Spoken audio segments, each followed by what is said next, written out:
আসসালামু আলাইকুম, আমি কাজী মুসলিমা আবারও চলে এসেছি রাজবাড়ী মাঠে বৃক্ষ মেলায়। শুধু আমি একা আসি নেই, আমার সাথে তিশা আছে। তিশা কোলে মেহিনুর, যাকে দেখতে পারতেছেন সে হচ্ছে তিশা। আজকে আমি কিছু গাছ নিব, আমার পছন্দ মতো যা পছন্দ হয় তাই নিব। এত শত শত গাছ, যা দেখি সবই পছন্দ হয়ে যায়, কোনটা রেখে কোনটা নিব এরকম একটা অবস্থা। তো এর মাঝে যা ভালো লাগে ওইটাই আমাকে নিতে হবে, ওইটাই আমি সিলেক্ট করব। এর জন্য আমি খুঁজতেছি কোনটা নেওয়ার মতো। আর এইবার ভেবেই নিয়েছি ফুলের গাছ নেব না, কারণ ফুলের গাছ ওরকম এখানে উঠে নাই, তেমন কোনো ফুলের গাছ নেই। আর যা যা আছে সব আমার কাছে আছে। এই যে ফাইনালি এইগুলা গাছ কিনে নিলাম।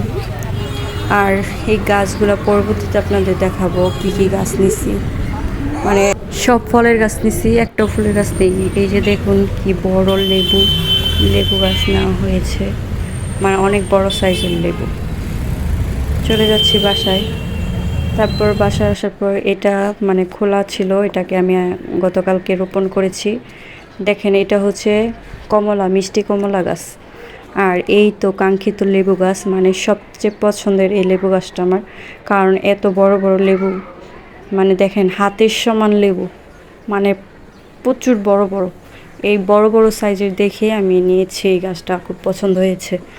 তারপরে আছে আরেকটা মালটা গাছ, মানে মিষ্টি মালটা, এটাও মিষ্টি মালটা। এটা রোপণ করা হয়নি, রোপণ করা হলে পরে আরেকদিন ভিডিও দিব। সুন্দর সুন্দর, এখন কাঁচা, পাকলে পরে মিষ্টি হয়, কাঁচা অবস্থায় টক। এটা হচ্ছে বড় জাতের পেয়ারা গাছ নিয়েছি 2টা। আর এটা হচ্ছে লঙ্গান গাছ, লঙ্গান মানে লিচুর মতো একটা ফল। আর তার সাথে এটা হচ্ছে বিশাল বড় সাইজের মালবেরি গাছ। এগুলো সব রোপণ করতে হবে, আমার টাইমে মিলে না, এই জন্য আমি রোপণ করতে পারতেছি না। আর এটা হচ্ছে পিঙ্ক পেয়ারা, ভিতরে পিঙ্ক কালার হয়, মানে গোলাপি কালার হয়, এই জন্য পিঙ্ক পেয়ারা বলে। সর্বমোট 8টা ফলের গাছ কেনা হয়েছে।